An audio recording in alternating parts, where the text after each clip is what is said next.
E aí, pessoal, tudo bem? Prontos para mais um mergulho profundo aqui no The Deep Dive. Opa! Preparada. Hoje a gente vai se aventurar no mundo da vitamina B12. B12? É, pode parecer meio sem graça, né? Mas te garanto que essa vitamina é muito mais fascinante do que parece. Ah, com certeza. A B12 é essencial, né? E ela atua em tantas áreas, tanta coisa importante no nosso corpo.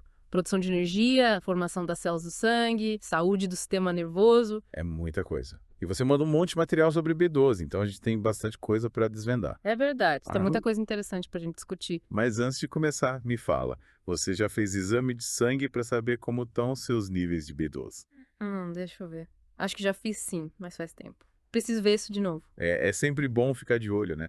Principalmente porque a B12, diferente de outras vitaminas, a gente não consegue pelas plantas. Pois é, a principal fonte de B12 são os alimentos de origem animal. Exato. E aí, quem é vegano ou vegetariano, precisa ficar mais atento ainda com a suplementação. Sem dúvida, suplementação é essencial nesses casos. Mas mesmo quem come carne pode ter problemas para absorver a B12. Verdade. E aqui a história fica interessante, porque absorver essa vitamina não é tão simples assim. É uma verdadeira saga, uma aventura microscópica dentro do nosso corpo. Uma aventura com várias etapas e personagens importantes. E tudo começa, claro, quando a gente come. Isso, quando a gente ingere alimentos ricos em B12, carne, ovos, leite. Aí a aventura começa lá no estômago. Isso mesmo. E a primeira personagem dessa história, pelo que eu vi aqui no material que você mandou, é a cobalofilina. Ah, cobalofilina. Me explica o que é essa tal de cobalofilina. Bom, a cobalofilina é como se fosse a guarda-costas da B12. Ela se liga à vitamina e protege ela durante a digestão, para garantir que ela chegue intacta no próximo estágio da aventura. Interessante. Então a cobalofilina protege a B12 do ácido do estômago, por exemplo. Exatamente. E depois, o que acontece? Aí entra em cena o ácido clorídrico. Aquele mesmo que ajuda a digerir os alimentos. Esse mesmo.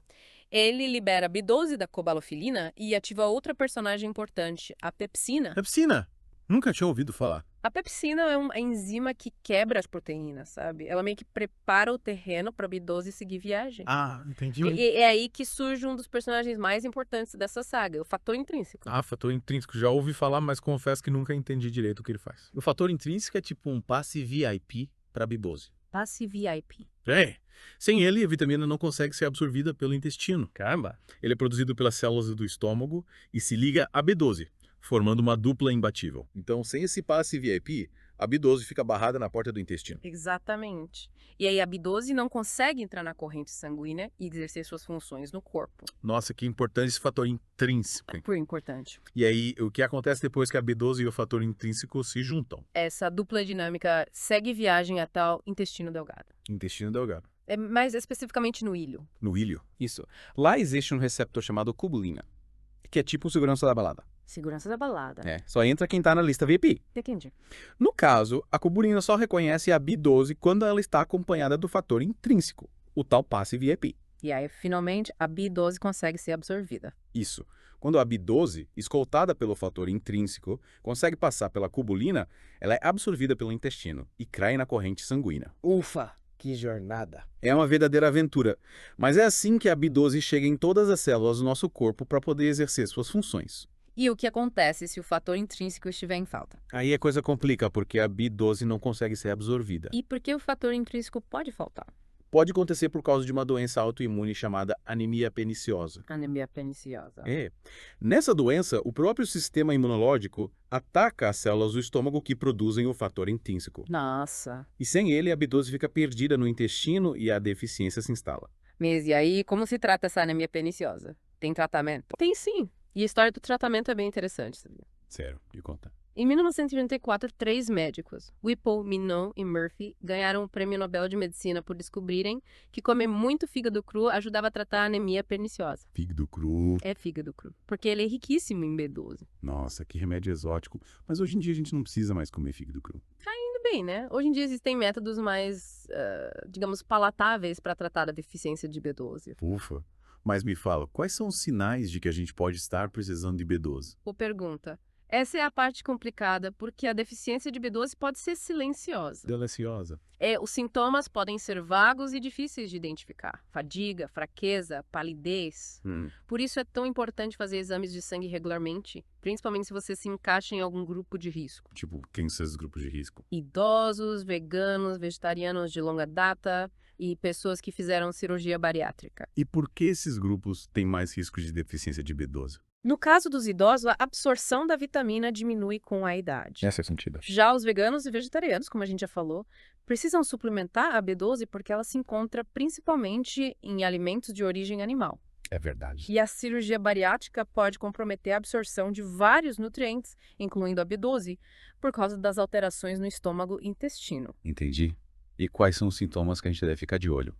Além da fadiga e fraqueza que você já mencionou. Formigamento nas mãos e nos pés, perda de memória, dificuldade de concentração, alterações de humor. Caramba, são muitos sintomas. A deficiência de B12 pode se manifestar de diversas formas. E além desses sintomas mais comuns, a deficiência de B12 também pode estar relacionada a outras condições, né? Você mencionou um estudo sobre a relação da B12 com Alzheimer. Ah, sim. Um estudo do Dr. Robert Clark. Ele observou que 46% dos pacientes com Alzheimer que ele estudou tinham níveis baixos de B12. Nossa, quer dizer que a falta de B12 pode aumentar o risco de Alzheimer. É uma possibilidade que está sendo investigada, mas ainda precisamos de mais estudos para ter certeza. A ciência é um processo demorado, né? Com certeza. Mas é bom a gente ficar atento a esses sinais. Sem dúvida. E você também mandou material sobre a relação entre a deficiência de B12 e a osteoporose. Sim. Vários estudos já mostraram que a deficiência de B12 aumenta o risco de osteoporose. Mas como assim? A osteoporose não é aquela doença que deixa os ossos fracos. O que a B12 tem a ver com isso? A B12 é importante para a formação dos ossos, sabia? E também para a absorção do cálcio, que é essencial para a saúde óssea. Ah, a B12 tá em tudo. Mas então, como a gente pode garantir que está consumindo B12 suficiente? A alimentação é a base de tudo, né? Uma dieta equilibrada, rica em alimentos de origem animal, garante a ingestão adequada de B12. Mas para quem é vegano ou vegetariano? Aí a suplementação é fundamental, não tem jeito, tem que suplementar. E qual é a melhor forma de suplementar? Tem comprimido, cápsula, spray sublingual, injeção. A forma mais eficaz, principalmente para quem tem dificuldade de absorção, é a injeção. Injeção.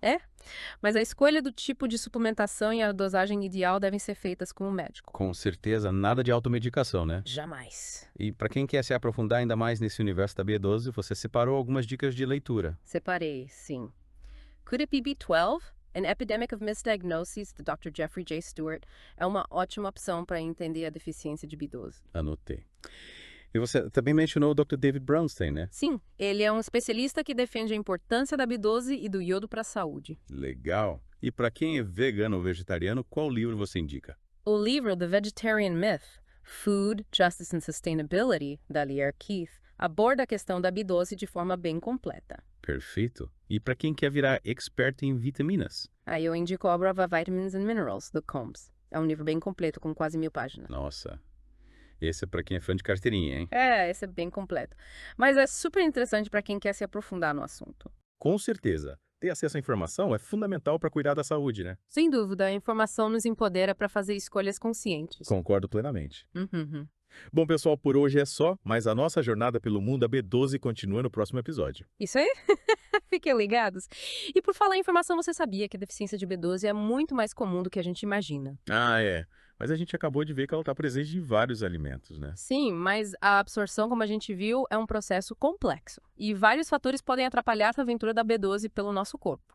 Um estudo da Tufts University, em Boston, mostrou que 40% das participantes, com idade entre 26 e 83 anos, tinham níveis baixos de B12. Caramba, quase metade da população adulta. E o mais preocupante é que essa deficiência pode ser silenciosa, sem sintomas aparentes. Eita. Então a pessoa pode estar com deficiência de B12 e nem saber. Em muitos casos, sim. A gente precisa espalhar essa informação. Com certeza. E esse estudo não é único. Tem outro, com pacientes idosos hospitalizados, que mostra dados ainda mais alarmantes. Pacientes idosos hospitalizados. Pessoas com mais de 60 anos. De acordo com essa pesquisa, 40% dos pacientes idosos hospitalizados apresentavam níveis de B12 baixos ou no limite. Nossa, que preocupante. A gente sempre pensa nos idosos como um grupo de risco para várias doenças, né? Mas a deficiência de B12 é algo que a gente precisa ter mais atenção. Exatamente. É essencial a gente se atentar aos níveis de B12, principalmente nos grupos de risco.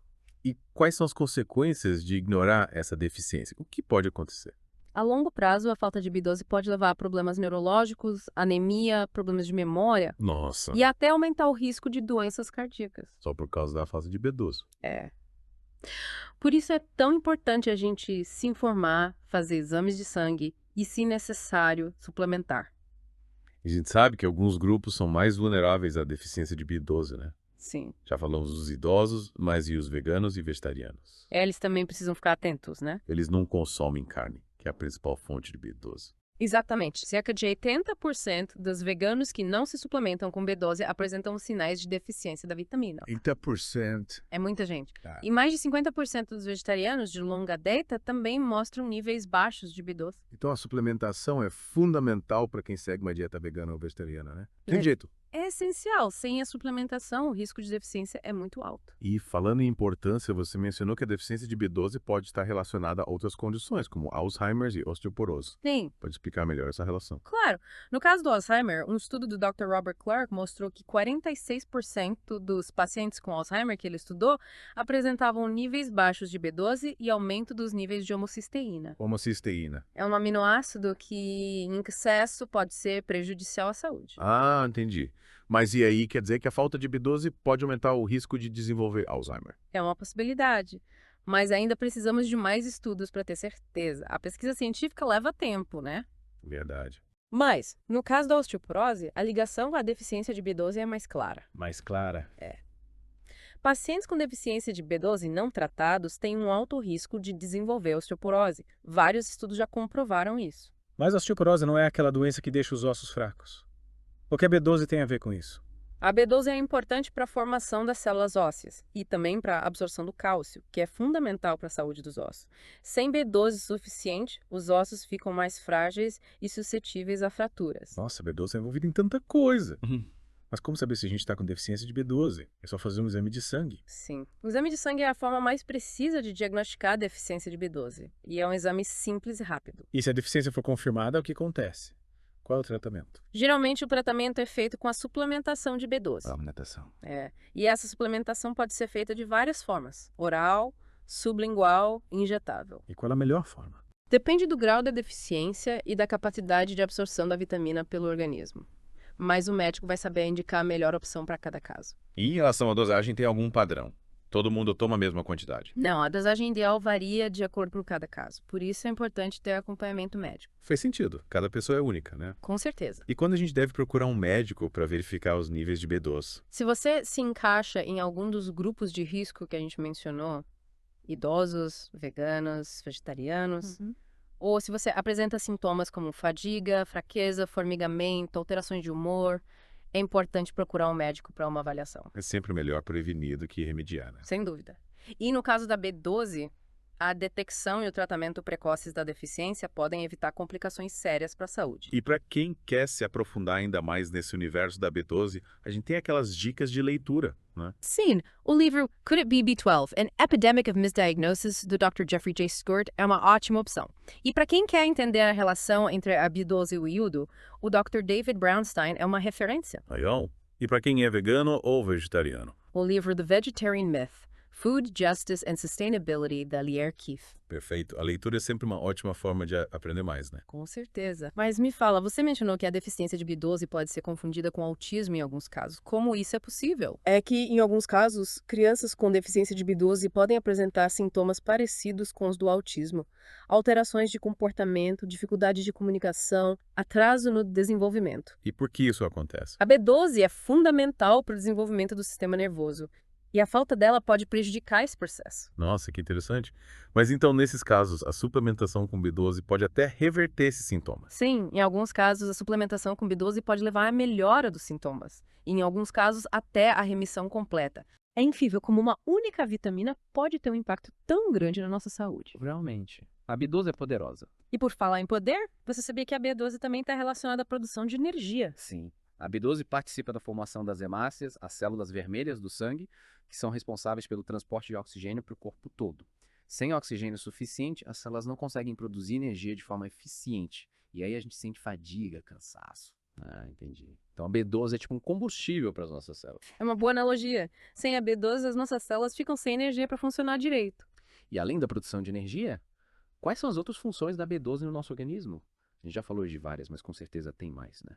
A B12 também é importante para a síntese de DNA, a formação de células sanguíneas, o funcionamento do sistema nervoso, saúde cardiovascular, a manutenção do sistema imunológico. Nossa, a B12 é multitarefa. E pensar que tem gente que nem dá bola pra essa vitamina. Pois é, mas a gente tá aqui para mudar isso, né? Informar, conscientizar e ajudar as pessoas a cuidarem melhor da saúde. Com certeza. E falando em cuidar da saúde, você mencionou que o estresse pode aumentar a demanda por B12. É isso mesmo. Mas por quê? Como é que o estresse, que é algo emocional, pode influenciar a necessidade de uma vitamina? Quando a gente está estressado, o nosso corpo libera hormônios que aumentam o metabolismo e a demanda por energia. E a B12, como a gente viu, é fundamental para a produção de energia. Então, em momentos de estresse, a gente precisa de mais B12 para dar conta do recado. Então, se a gente está passando por um período de estresse, é importante garantir que estamos consumindo B12 suficiente. Comer mais carne, por exemplo. Ou tomar um suplemento. Exatamente. Nesses momentos, a suplementação com B12 pode ser uma aliada. Mas, claro, o ideal é consultar um médico para saber qual a melhor opção para cada caso. E além do estresse, quais outros fatores podem aumentar a necessidade de B12? O envelhecimento, a gravidez, a prática de exercícios físicos intensos e algumas doenças, como o hipotireoidismo. Caramba, quanta coisa, é muita informação. Mas é por isso que a gente adora fazer esse mergulho profundo, né? Pra trazer tudo explicadinho pra vocês. Com certeza. E a gente ainda tem mais um episódio pela frente com mais curiosidades e dicas sobre a B12. Então fiquem ligados. Isso aí. E aí, vamos mergulhar na última parte da nossa saga da B12. Bora. Tô curioso pra saber mais. A gente já viu tanta coisa sobre essa vitamina, né? É verdade, abordamos bastante coisa. A absorção, os sintomas da deficiência, os grupos de risco, a relação com outras doenças. Quem diria que uma vitamina que parece tão simples, né? Poderia ser tão complexa e importante. Pois é, a B12 é essencial para diversas funções do nosso corpo. E a deficiência, como vimos, pode ter consequências bem sérias. Falando em consequências sérias, você mencionou que a cirurgia bariátrica pode atrapalhar a absorção da B12. Sim, a cirurgia bariátrica altera a anatomia do estômago e do intestino, né? E isso pode interferir na absorção de vários nutrientes, incluindo a B12. A gente já viu como a absorção da B12 é complexa, né? Com várias etapas. A cirurgia reduz o tamanho do estômago e, com isso, diminui a produção de ácido clorídrico e fator intrínseco, que são essenciais para a absorção da vitamina, lembra? Ah, entendi. É como se a cirurgia mudasse o mapa da aventura da B12 pelo corpo. Exatamente, muda tudo. E por isso é super importante, né? Quem fez bariátrica precisa de acompanhamento médico regular, para monitorar os níveis de nutrientes e garantir a suplementação adequada, principalmente da B12. E essa suplementação, para quem fez bariátrica, geralmente feita de que forma? Geralmente por injeção, para garantir a absorção da vitamina. Injeção. A frequência vai depender da avaliação médica e da necessidade de cada paciente, mas geralmente são recomendadas injeções mensais ou trimestrais. Então fica o alerta. Tá. Nada de automedicação. Exatamente. Se você fez bariátrica, converse com seu médico sobre a suplementação de B12. A gente já viu também que a suplementação pode ser necessária para outros grupos, né? Idosos, veganos, vegetarianos. Sim, a suplementação é fundamental nesses casos. Mas além da suplementação, o que mais a gente pode fazer para garantir que nosso corpo tenha B12 suficiente? A base de tudo é a alimentação, né? Uma dieta equilibrada, rica em elementos fontes de B12, tipo carne, ovos, leite e derivados. E para quem não come carne, tem alguma outra opção? Alguns alimentos, como os cereais matinais fortificados com B12, podem ser uma alternativa para vegetarianos. Mas, no geral, a suplementação é a forma mais segura de garantir a ingestão adequada de B12 para quem não consome produtos de origem animal. É como se a suplementação fosse um seguro de vida para B12, né? Boa analogia. A suplementação garante que a gente tenha a quantidade necessária de B12, independentemente da nossa dieta ou de outros fatores que possam interferir na absorção. E a gente viu, né, que o estresse, por exemplo, pode aumentar a demanda por B12. Sim. Quando a gente está estressado, nosso corpo libera hormônios que aumentam o metabolismo e a demanda por energia. E a B12 é fundamental nesse processo. É como se o estresse roubasse a nossa B12. É uma forma de pensar. Por isso, em momentos de estresse, é importante a gente ter uma alimentação rica em B12. Ou considerar a suplementação, sempre com orientação médica, claro. A gente viu também que outros fatores podem aumentar a necessidade de B12. Sim, a idade, a gravidez, o exercício físico intenso, algumas doenças. É muita coisa a ficar de olho. Pois é importante a gente estar sempre atento aos sinais do nosso corpo e às nossas necessidades. Cada pessoa é única, né? Verdade. E por falar em individualidade, você mencionou que a deficiência de B12 pode ser confundida com autismo. Sim. Em alguns casos, crianças com deficiência de B12 podem apresentar sintomas parecidos com os do autismo. Que sintomas? Alterações de comportamento, dificuldade de comunicação, atraso no desenvolvimento. Mas por que isso acontece? Porque a B12 é fundamental para o desenvolvimento do sistema nervoso. Entendi. E nesses casos, a suplementação com B12 pode ajudar a melhorar esses sintomas. Sim. A suplementação pode levar à melhora significativa dos sintomas, e em alguns casos até a remissão completa. Que bom, mas é importante lembrar, a suplementação só deve ser feita com orientação médica. Com certeza. E a deficiência de B12 também está relacionada a outras doenças, né? Como Alzheimer e osteoporose. Sim, a deficiência de B12 aumenta o risco de desenvolver essas doenças, e isso mostra a importância dessa vitamina para a saúde como um todo. Mas me explica uma coisa, como é que a B12, que a gente sempre associa ao sangue e ao sistema nervoso, pode influenciar a saúde dos ossos? A B12 é importante para a formação das células ósseas e para a absorção do cálcio, que é fundamental para a saúde óssea. Nossa, a B12 é realmente uma vitamina e tanto. A gente explorou bastante coisa sobre ela nesses 3 episódios. Vimos bastante coisa.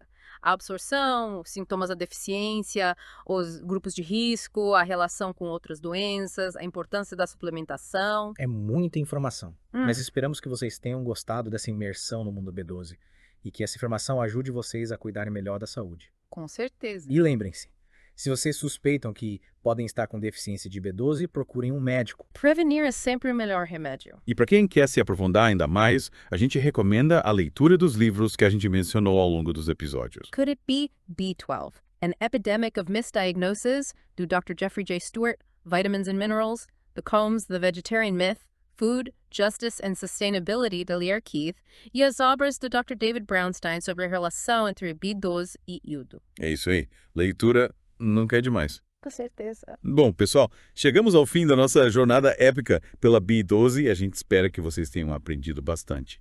E que usem essa informação para cuidar da saúde. Isso aí. A gente se encontra no próximo episódio do The Deep Dive para desvendar os mistérios de um novo tema. Até lá! Tchau, tchau!